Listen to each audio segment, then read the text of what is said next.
एक समय की बात है, जमशेदपुर नामक गांव में एक जरिया नाम का बहुत ही गरीब व्यक्ति रहा करता था। वह किसी के खेतों में काम करके अपना गुजारा करता था। जब शाम को वह खेती करके अपने घर को वापस लौटता है तो उसकी पत्नी सीमा अपने सर पर हाथ रख के बैठी होती है। जरिया अंदर आता है। वह जरिया से कहती है, घर में राशन के लिए एक भी दाना नहीं है। तुमने कहा था तुम आते वक्त लेकर आओगे, लेकिन तुम तो खाली हाथ आ रहे हो।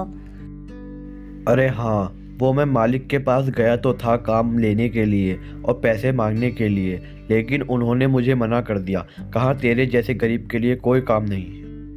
अच्छा, तुमसे काम वाम तो होता नहीं है, पैसे तुम कमा नहीं सकते। जाओ, जाकर कुछ काम वाम देखो और जब ही आना फिर घर पर। जरिया और उसका परिवार जैसे तैसे 2 दिन गुजार लेता है।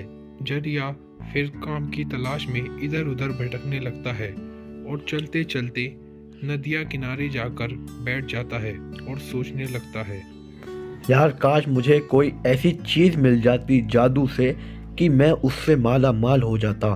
क्या इस दुनिया में सच में जादू होता है? अगर होता है तो मेरे साथ क्यों नहीं हो रहा?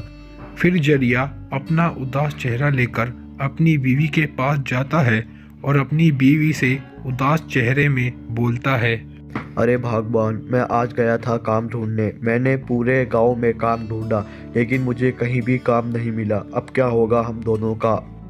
अरे जाओ, तुम्हारे बस की कुछ नहीं है। अरे मेरे दोस्त का पति है, वो काम ढूंढने निकला था कल, उसे तो मिल गया, लेकिन तुम जैसे पनौती को नहीं मिला। मुझे तुम्हारे साथ नहीं रहना। जरिया की बीवी उससे बहुत ज्यादा परेशान होकर उसके गांव को और उसको छोड़कर चली जाती है। फिर जरिया अपने मालिक के पास जाता है और जाकर बोलता है, सेठ जी, मुझे मेरी बीवी छोड़कर चली गई। मुझे आप काम दे दो, आपका बहुत बहुत एहसान होगा। अरे यहाँ तो खुद हमारे पास काम नहीं है। वैसे ही मैंने इतने जनों को लगा लिया है, मेरे पास कोई काम नहीं। जा तू यहाँ से चला जा। जरिया नाराज होता हुआ बोलता हुआ चला जाता है। वह चलते चलते एक पत्थर के ऊपर बैठ जाता है। जब भी वहाँ पर एक बूढ़ी माँ आती है, वह जरिया से जाकर बोलती है, बेटा, तुम्हें आज से पहले मैंने कभी इस जंगल में नहीं देखा। तुम क्या बहुत परेशान हो जो इस जंगल में आ गए हो? अब तुम्हें क्या बताऊं बूढ़ी माँ, मेरी बीवी भी मुझे छोड़ गई। इस दुनिया ने मेरा साथ छोड़ दिया।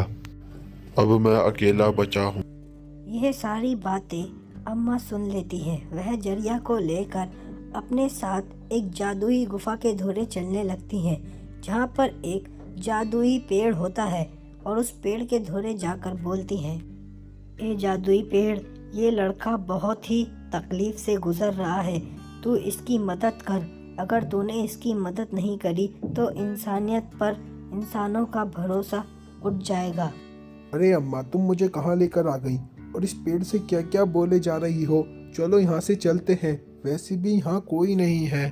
इतना बोलते के साथ ही वह बुढ़िया जैसी ही पलटती है, जरिया के सामने एक बैल आ जाते हैं और जरिया उसमें बैठकर बहुत खुश होता हुआ वापसी उसी किसान के धोरे चला जाता है। और वह किसान जरिया से बोलता है, अरे ओ जरिया, तूने क्या कहीं चोरी वोरी करी है जो तेरे पास इतने बैल आ गए? और कहाँ से आया तेरे पास इतना ढेर सारा पैसा? मैंने आपसे बोला था ना सरपंच जी, जिसका कोई नहीं होता उसका ऊपर वाला होता है। लेकिन आपने मेरी बात नहीं मानी और मुझे अपने खेत में काम करने को नहीं दिया। तो देखो, ऊपर वाले ने मुझे 4 बैल दिए और इतने ढेर सारे पैसे से नवाज दिया।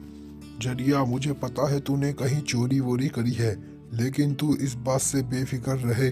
मैं इस बात का पता जरूर लगाऊंगा कि तेरे पास इतना ढेर सारा धन आया कहाँ से। बस।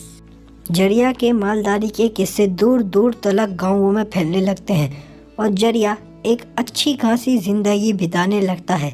वह अपना एक बड़ा घर ले लेता है और आराम से कुर्सी पर बैठकर सोच रहा होता है।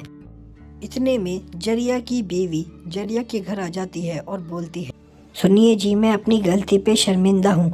मुझे आप वापसी अपने घर बुला लीजिए। मैं आपसे माफ़ी मांगने आई हूँ। मुझे ऐसा नहीं करना चाहिए था।